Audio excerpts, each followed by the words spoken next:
Ito sir yung wiring installation ng ating tugang switch na mayroong outlet. Para po sa yung tanong kung paano po yung wiring at pag-jumper ng ating tugang switch na mayroong outlet.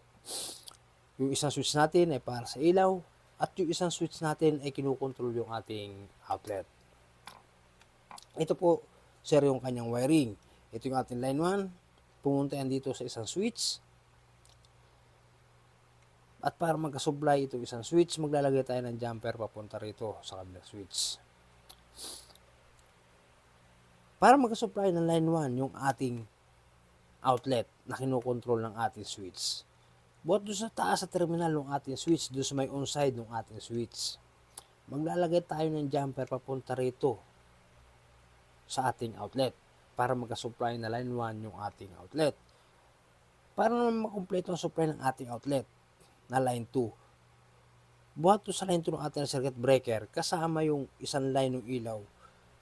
Dito natin ilalagay sa isang terminal ng ating outlet para makumpleto ang supply ng ating outlet na line 1 at line 2.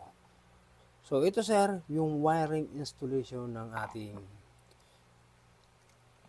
tugang switch na mayroong outlet.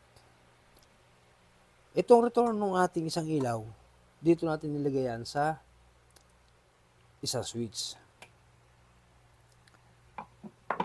Buksan natin circuit breaker. I-on natin ilaw.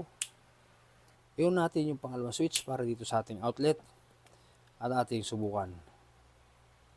I-off natin yung ating ilaw. Subukan natin yung ating outlet.